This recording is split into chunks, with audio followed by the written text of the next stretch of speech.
Pour la première fois depuis le terrible accident provoqué par Pierre Palmade, Rabia, la mère du petit garçon de 6 ans blessé dans l'acide, s'est confiée face aux caméras de BFM Télévision. Émue, elle n'a pas caché vivre un moment très difficile. Jamais Pierre Palmade n'oubliera la date du 10 février 2023. Ce jour-là, il a plongé dans l'horreur une famille en provoquant un grave accident de la route, alors qu'il était sous l'emprise de la cocaïne.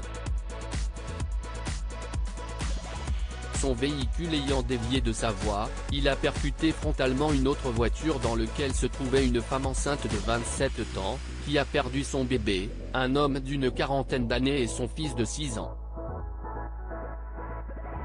Alors que la première est rapidement sortie de l'hôpital, le père de famille, lui, y est toujours. Quant à son petit garçon, il a été hospitalisé de longs jours et a été victime d'une fracture de la mâchoire. Heureusement, la vie reprend peu à peu son cours pour l'enfant, qui s'est même exprimé face aux caméras de BFM TV. Alors qu'il faisait son retour à l'école, De Vriem, qui porte un corset qui lui maintient le cou et la mâchoire, a confié avoir encore des difficultés à avaler des aliments trop durs mais aussi à boire et devra subir une nouvelle opération chirurgicale. Il se dit tout de même content d'être rentré à la maison et affirme se sentir bien.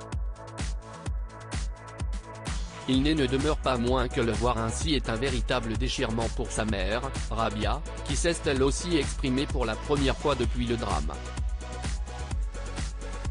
Rabia raconte son difficile quotidien sans son mari. Maman de 3 enfants, dont un nourrisson de quelques mois, Rabia a confié aux équipes de BFM TV vivre un moment très difficile.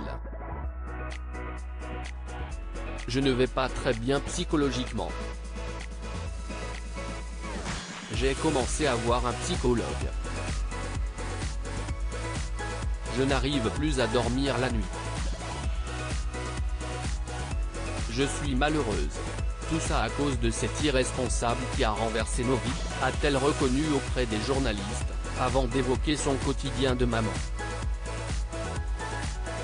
Son compagnon étant toujours à l'hôpital, elle est aujourd'hui seule pour s'occuper de ses 3 enfants. Je suis toute seule pour mettre les enfants au lit le soir. Avant, c'était mon mari qui le faisait. Depuis que leur père n'est plus là, les enfants ne veulent plus dormir dans leur lit, a déploré avec une grande émotion la mère de famille.